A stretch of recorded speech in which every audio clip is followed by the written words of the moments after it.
Well, Coach, you're hoping for that third. You got seventh for the women, so but still above that ninth where you went in, so you got to feel pretty good about that. Yeah, it was kind of bittersweet, I guess. We definitely had high expectations going in, and definitely thought third was a possibility.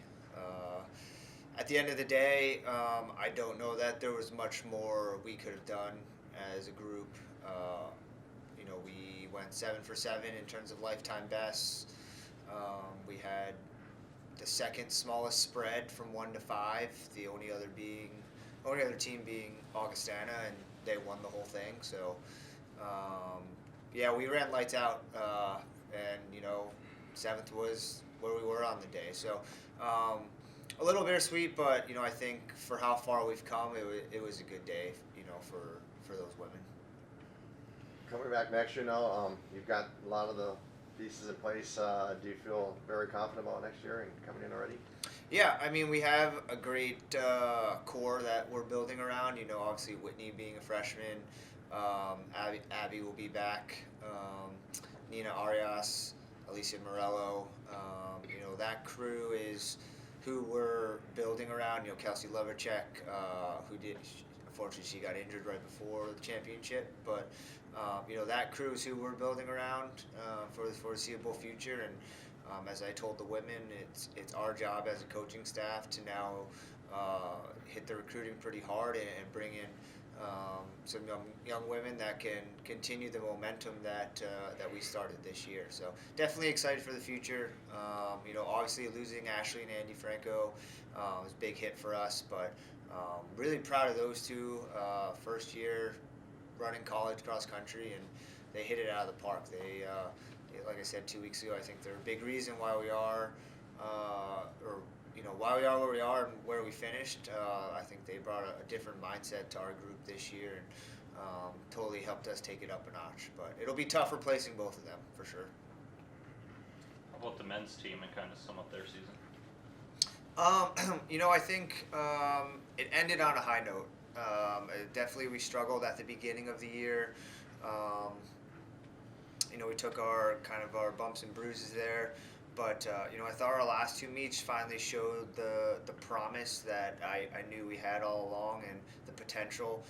Certainly, Jacob Jensen. I'd have to look. I don't know off the top of my head, but he has to be one of the highest finishers at the regional meet since we joined D2. Obviously, school record in the D2 era for the 10K. So he has a bright future. And then Landon Dunlap, he's a 800-mile guy on the track. So he's a two-lapper, and he just ran I think the fourth fastest time in our program history. At 10K. So I think it speaks volumes to how far he has come since making the transition. This is only his second year of cross country in his life. He only ran his senior year in high school. So I think we got a bright future. Again, same thing that we said to the guys is, it's our job that we just need to bring in a few more key pieces and keep building that thing up. And I told the men afterwards, there's no reason that next year at this time we can't be heading into that meet with the same expectations that the women are. So excited for them, but we have a little bit more work to do, I guess, on the men's side than we do the women. What kind of needs to happen to continue to increase the women's performance and then take a next step with the men going forward into next year? Well, I think on the women's side, it's just another year of maturity. I think all but one or two on Saturday had never been in the regional championships before. So I think gaining that experience will be valuable. With distance running, just another year stronger, another year of getting used to our training and things like that. We had quite a few of the women came from high school programs where they didn't run a lot of mileage or weren't very consistent. So, kind of taking those big leaps from now until next October, November. I told the women, I said, Abby's a perfect example. She was, I don't know, somewhere between 80 and 100th last year, and she moved up 20 or 30 spots on Saturday. So if you take that and you factor in someone like Whitney Hansen, I think I told Whitney afterwards, I said, the question is can we get 15 spots or 10 spots between now and next November? And I said, for the women, there's only, we've come so far.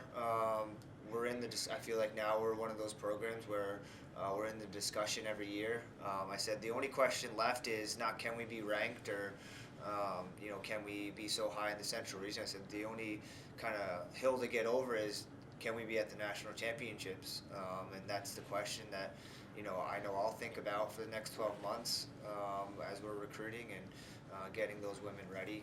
Obviously we have track, but yeah, I'll be thinking about that for quite a while. On the men's side, we redshirted Tanner Dodd. I thought he could be a key factor with us.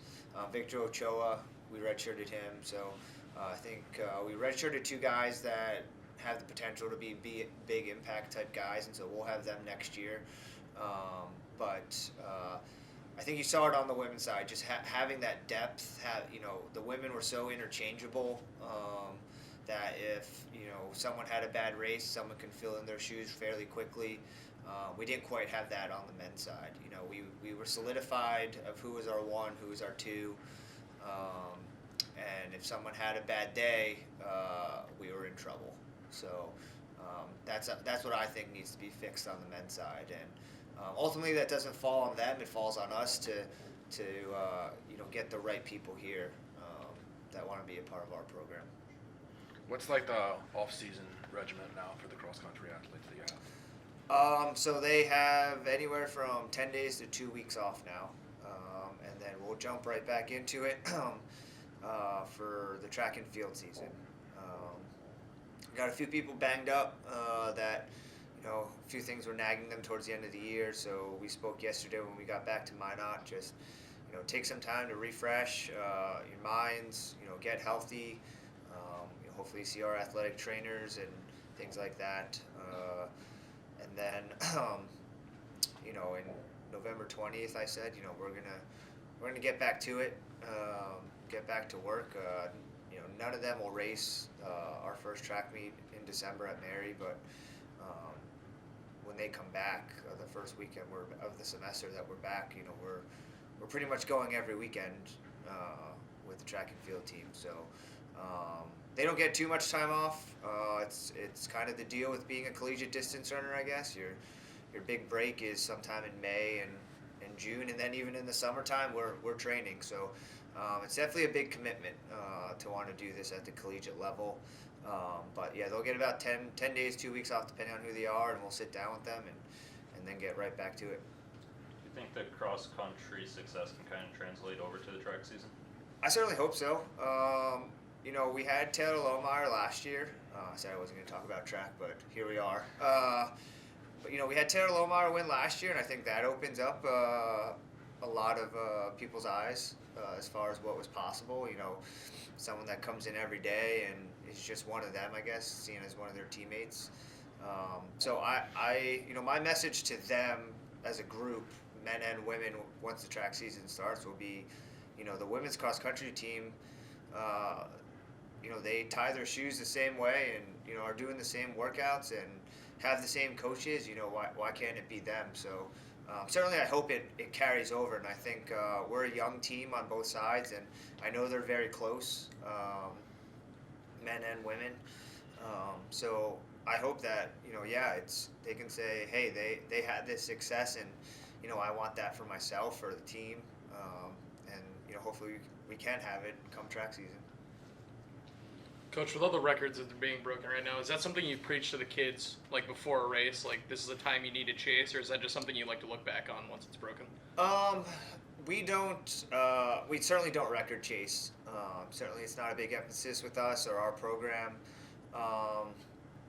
We'll, either before a race or the week leading up, we'll tell them maybe like, hey, this is the school record, or this is top 10, or whatever it is, because I know that it does serve as a motivation for some of them. So we'll kind of touch on it, but it's not something that the night before the meet I'm talking about like we need someone to go out there and break the school record, or we need to go out and do this. But I know it does serve as a motivation for some of them, and I'll for those individuals, I'll maybe pull them aside and say, like, you're capable of doing this or that. And Jacob Jensen, I don't think he even knew he broke the school record till he finished, so it was not a point of emphasis for him. He just went out and competed. So but no, we don't